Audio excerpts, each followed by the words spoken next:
વડોદરા શહેરમાં ભાજપે નમો કમલમ ખાતે પત્રકાર પરિષદ યોજી હતી, જેમાં લોકસભામાં મહિલા આરક્ષણ બિલ મુદ્દે કોંગ્રેસની માનસિકતા પર ટિપ્પણી કરવામાં આવી હતી। શહેર ભાજપ પ્રમુખે કોંગ્રેસની વિચારધારા અંગે નિવેદન આપતા ભાજપની કામગીરી અને નીતિઓ વિશે માહિતી આપી હતી। આ દરમિયાન આમ આદમી પાર્ટીના અનેક કાર્યકરો ભાજપમાં જોડાયા હતા। શીતલ ઉપાધ્યાય સહિત પ્રદેશ અને શહેર સ્તરના હોદ્દેદારો ભાજપમાં પ્રવેશ્યા હતા। આપના વિઠ્ઠલ આયરે તેમજ અકોટા વિધાનસભા સહ પ્રભારી સહિત 40 થી વધુ કાર્યકરો ભાજપમાં જોડાતા રાજકીય સમીકરણોમાં મહત્વનો ફેરફાર નોંધાયો છે।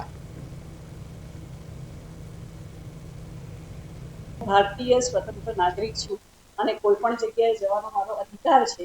જે તે સમયે ક્યાંક પણ કોઈ પણ ઘર હોય એમાં નાના મોટા ઝઘડાઓ હોય અને એ વખતની ઉંમર પણ એ કામ કરાવતી હોય એટલે ક્યાંક ને ક્યાંક એવા નિર્ણયો લેવાયા હોય।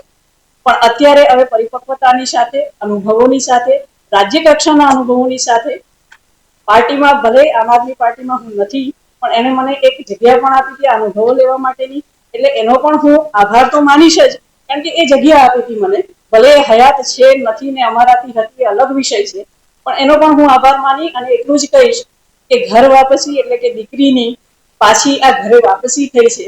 મા બાપ જોડે અનબનાવ હોઈ શકે પણ ક્યારેય દૂરીઓ ના હોઈ શકે, मतभेद होई सके, मनभेद क्यारे ना होई सके। હું પહેલા પણ અહીંયા હતી, આજે પણ અહીંયા જ છું। દેશના યશસ્વી પ્રધાનમંત્રી માનનીય નરેન્દ્રભાઈએ 33% મહિલાઓના આરક્ષણની વાત રજૂ કરી હતી, પરંતુ બે મોઢાવાળી કોંગ્રેસ એક બાજુ તો મહિલાઓ માટેની વાત કરે છે અને જ્યારે મહિલાઓને સશક્તિકરણ કરવાનો વિષય આવે છે ત્યારે એનો વિરોધ કરે છે। એટલે કે મહિલા વિરોધી કોંગ્રેસ બસ માત્ર વિરોધ જ કરવો, વિરોધ પક્ષની ભૂમિકામાં રહીને પણ જે સારી અને સાચી વાત હોય સમર્થન કરી શકાય।